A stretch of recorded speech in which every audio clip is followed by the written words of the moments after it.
Did I not know my old friend John Horton to be as truthful as he is devoid of imagination, I should have believed that he was romancing or dreaming when he told me of a circumstance that happened to him some 30 years ago. He was at that time a bachelor, living in London, and practising as a solicitor in Bedford Row. He was not a strong man, though neither nervous nor excitable, and, as I said before, singularly unimaginative. If Horton told you a fact, you might be certain that it had occurred in the precise manner he stated. If he told it to you 100 times, he would not vary it in the repetition. This literal and conscientious habit of mind made his testimony of value, and when he told me a fact that I should have disbelieved from any other man, from my friend, I was obliged to accept it as truth. It was during the long vacation in the autumn of 1857 that Horton determined to take a few weeks' holiday in the country. He was such an inveterate Londoner, he had not been able to tear himself away from town for more than a few days at a time for many years past. But at length he felt the necessity for quiet and pure air, only he would not go so far to seek them. It was easier then than it is now to find a lodging that would meet his requirements, a place in the country, yet close to the town, and it was near Wandsworth that Horton found what he sought, rooms for a single gentleman in an old farmhouse. He read the advertisement of the lodgings in the paper at luncheon, and went that very afternoon to see if they answered to the tempting description given. He had some little difficulty in finding Maitland's farm. It was not easy to find his way through country lanes that, to his town eyes, looked precisely alike, and with nothing to indicate whether he had taken a right or wrong turning.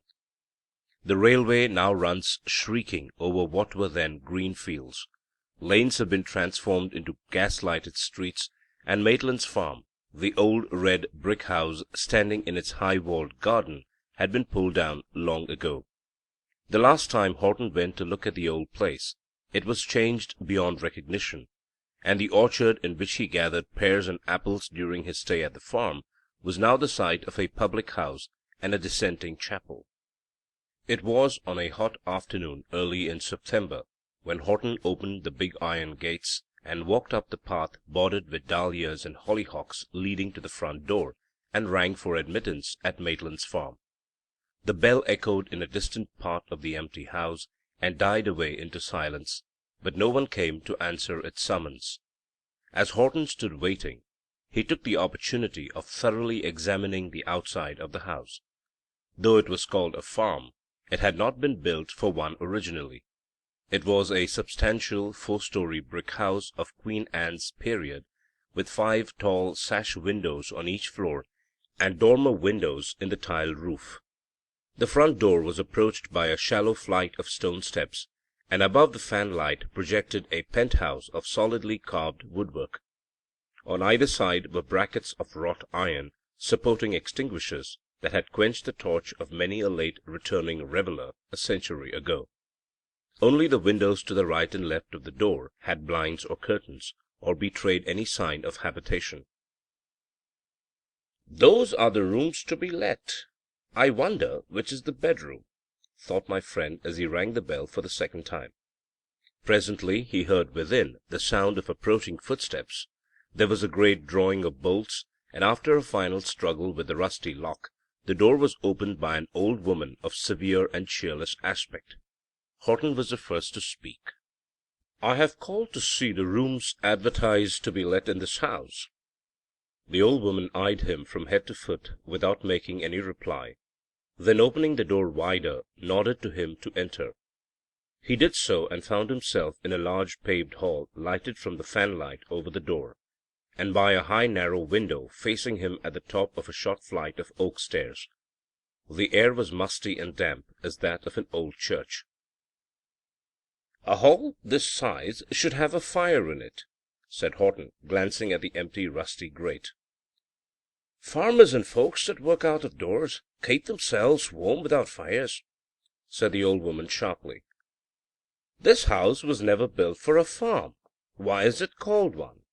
inquired Horton of his taciturn guide, as she opened the door of the sitting-room.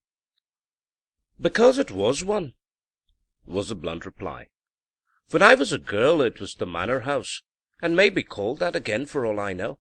But 30 years since, a man named Maitland took it on as a lease and farmed the land, and folks forgot the old name, and it's called Maitland's Farm. When did Maitland leave? About 2 months ago. Why did he go away from a nice place like this? You are fond of asking questions, remarked the old woman dryly. He went for 2 good reasons. His lease was up, and his family was a big one. 9 children he had, from a girl of 22 down to a little lad of 4 years old. His wife and him thought it best to take him out to Australia, where there's room for all. They were glad to go, all but the eldest, Esther, and she nearly broke her heart over it. But then she had to leave her sweetheart behind her. He's a young man on a dairy farm near here, and though he used to follow her out and marry her in 12 months, she did nothing but mourn, same as if she was leaving him altogether. Ah, indeed, said Horton, who could not readily enter into details about people whom he did not know. So this is the sitting-room. It's large and airy, and has as much furniture in it as a man needs by himself. Now show me the bedroom, if you please. Follow me upstairs, sir. And the old woman preceded him slowly up the oak staircase, and opened the door of the back room on the first floor. Then the bedroom that you let is not over the sitting-room? No. The front room is mine, and the room next to it is my son's. He's out all day at his work, but he sleeps here, and mostly keeps me company of an evening. I'm alone here all day looking after the place, and if you take the rooms, I shall cook for you and wait on you myself. Horton liked the look of the bedroom. It was large and airy, with little furniture in it beyond a bed and a chest of drawers, but it was delicately clean and silent as the grave. How a tired man might sleep here! The walls were decorated with old prints in black frames of the Rake's Progress and Mariage à la Mode, and above the high carved mantelpiece hung an engraving of the famous portrait of Charles I on a prancing brown horse. Those things were on the walls when the Maitlands took the place, and they had to leave him where they found him, said the old woman. And they found that sword too, she added, pointing to a rusty cutlass that hung from a nail by the head of the bed. But I think they'd have done no great harm if they'd sold it for old iron. Horton took down the weapon and examined it. It was an ordinary cutlass, such as was worn by the Marines in George III's reign, not old enough to be of antiquarian interest, nor of sufficient beauty or workmanship to make it of artistic value. He replaced it, and stepped to the windows and looked into the garden below.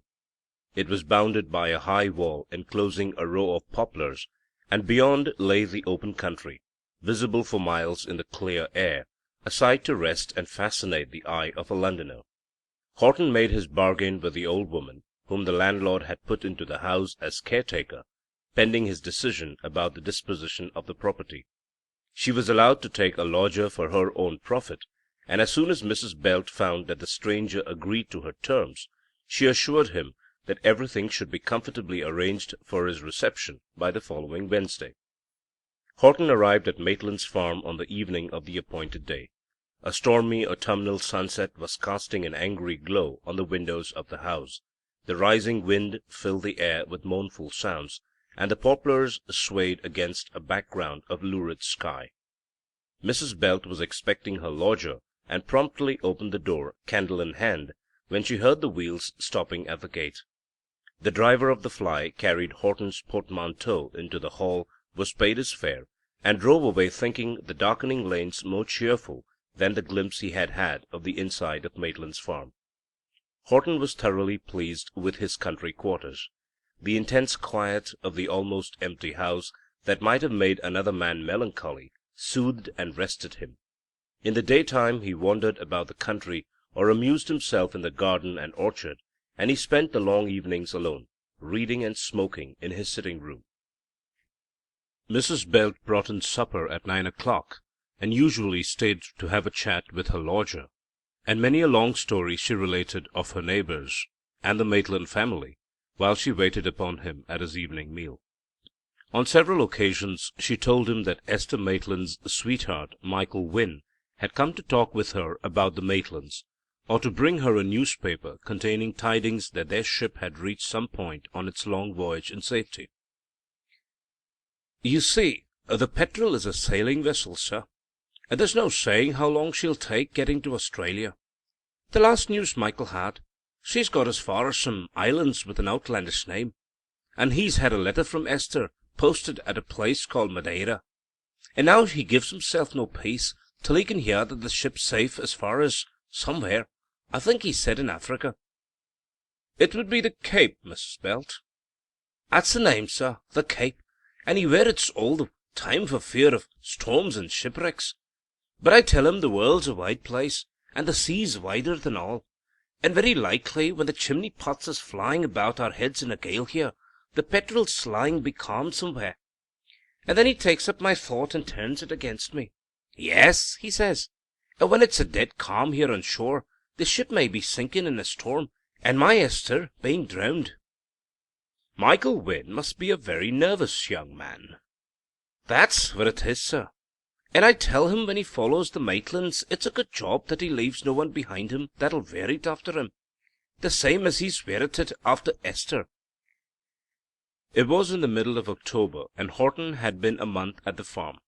The weather was now cold and wet, and he began to think it was time he returned to his snug London home, for the autumn rain had made everything at Maitland's farm damp and mouldy. It had blown half a gale all day, and the rain had fallen in torrents, keeping him a prisoner indoors. But he occupied himself in writing letters and reading some legal documents his clerk had brought out to him, and the time passed rapidly. Indeed, the evening flew by so quickly he had no idea it was 9 o'clock when Mrs. Belt entered the room to lay the cloth for supper. "It's stopped raining now, sir," she said, as she poked the fire into a cheerful blaze. "And a good job, too, for Michael Wynne brings me word the Wandle's risen fearful since morning, and it's out in places more than it's been for years. But there's a full moon to-night, so no one need walk into the water unless they've a mind to." Horton's head was too full of a knotty legal point to pay much heed to Mrs. Belt, and the old woman, seeing that he was not in a mood for conversation, said nothing further. At 10:30 she brought her lodger some spirits and hot water, and his bedroom candle, and wished him good night. Horton sat reading for some time, and then made an entry in his diary concerning a day of which there was absolutely nothing to record, lighted his candle, and went upstairs. I am familiar with the precise order of each trifling circumstance. My friend has so often told me the events of that night, and never with the slightest addition or omission in the telling. It was his habit, the last thing at night, to draw up the blinds. He looked out of the window, and though the moon was at the full, the clouds had not yet dispersed, and her light was fitful and obscure. It was 20 minutes to 12 as he extinguished the candle by his bedside. Everything was propitious for rest. He was weary, and the house profoundly silent. The rain had stopped, the wind fallen to a sigh, and it seemed to him that as soon as his head pressed the pillow, he sank into a dreamless slumber. Shortly after 2 o'clock, Horton awoke suddenly, passing instantaneously from deep sleep to the possession of every faculty in a heightened degree, and with an insupportable sense of fear weighing upon him like 1,000 nightmares. He started up and looked around him. The perspiration poured from his brow, and his heart beat to suffocation. He was convinced that he had been waked by some strange and terrible noise that had thrilled through the depths of sleep, and he dreaded the repetition of it inexpressibly. The room was flooded with moonlight, streaming through the narrow windows, lying like sheets of molten silver on the floor, and the poplars in the garden cast tremulous shadows on the ceiling. Then Horton heard through the silence of the house a sound that was not the moan of the wind, nor the rustling of trees, nor any sound he had heard before. Clear and distinct, as though it were in the room with him, he heard a voice of weeping and lamentation, with more than human sorrow in the cry, so that it seemed to him as though he listened to the mourning of a lost soul. He leaped up, struck a match, and lighted the candle, and seizing the cutlass that hung by the bed, unlocked the door and opened it to listen. So far as all ordinary sounds were concerned, the house was silent as death, and the moonlight streamed through the staircase window in a flood of pale light. But the unearthly sound of weeping, thrilling through heart and soul, came from the hall below, and Horton walked downstairs to the landing at the top of the first flight. There, on the lowest step, a woman was seated with bowed head, her face hidden in her hands, rocking to and fro in extremity of grief. The moonlight fell full on her, and he saw that she was only partly clothed, and her dark hair lay in confusion on her bare shoulders. "Who are you? What is the matter with you?" said Horton, and his trembling voice echoed in the silent house. But she neither stirred nor spoke, nor abated her weeping.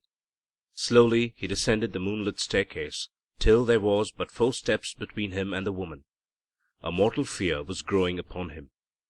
"Speak, if you are a living being!" he cried.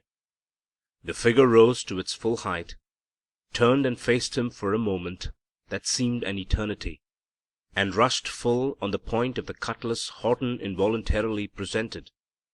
As the impalpable form glided up the blade of the weapon, a cold wave seemed to break over him, and he fell in a dead faint on the stairs. How long he remained insensible he could not tell. When he came to himself and opened his eyes, the moon had set, and he groped his way in darkness to his room, where the candle had burnt itself out.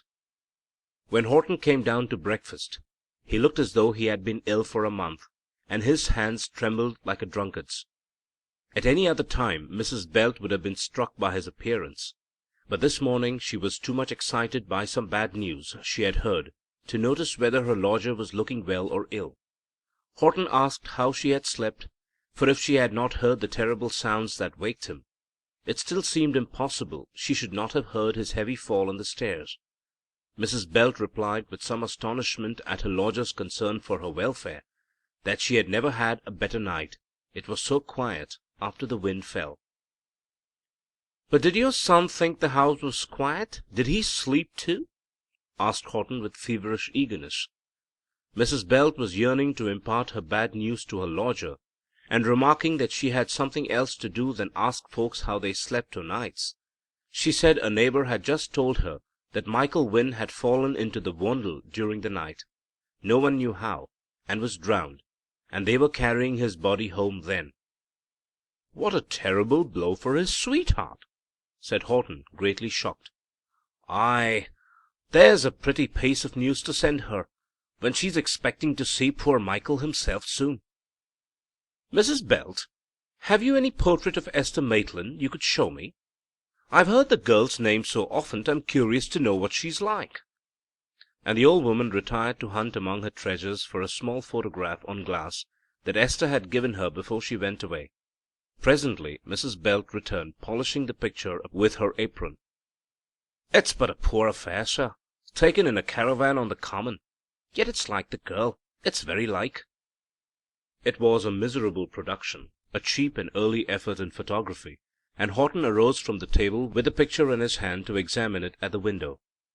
And there, surrounded by the thin brass frame, he recognized the face of all faces that had dismayed him, the face he beheld in the vision of the preceding night. He suppressed a groan, and turned from the window with a face so white that as he handed the picture back to Mrs. Belt, she said, "You're not feeling well this morning, sir?" "No, I'm feeling very ill. I must get back to town to-day to be near my own doctor. You shall be no loser by my leaving you so suddenly. But if I am going to be ill, I am best in my own home." For Horton could not have stayed another night at Maitland's farm to save his life. He was at his office in Bedford Row by noon, and his clerks thought he looked 10 years older for his visit to the country. A little more than 3 weeks after Horton returned to town, when his nerves were beginning to recover their accustomed tone, his attention was unexpectedly recalled to the abhorrent subject of the apparition he had seen. He read in his daily paper that the mail from the Cape had brought news of the wreck of the sailing vessel Petrel, bound for Australia, with loss of all on board, in a violent storm off the coast, shortly before the steamer left for England. By a careful comparison of dates, allowing for the variation of time, the conviction was forced upon John Horton that the ill-fated ship foundered at the very hour in which he beheld the wraith of Esther Maitland. She and her lover, divided by thousands of miles, both perished by drowning at the same time. Michael Wynn in the little river at home, and Esther Maitland in the depths of a distant ocean.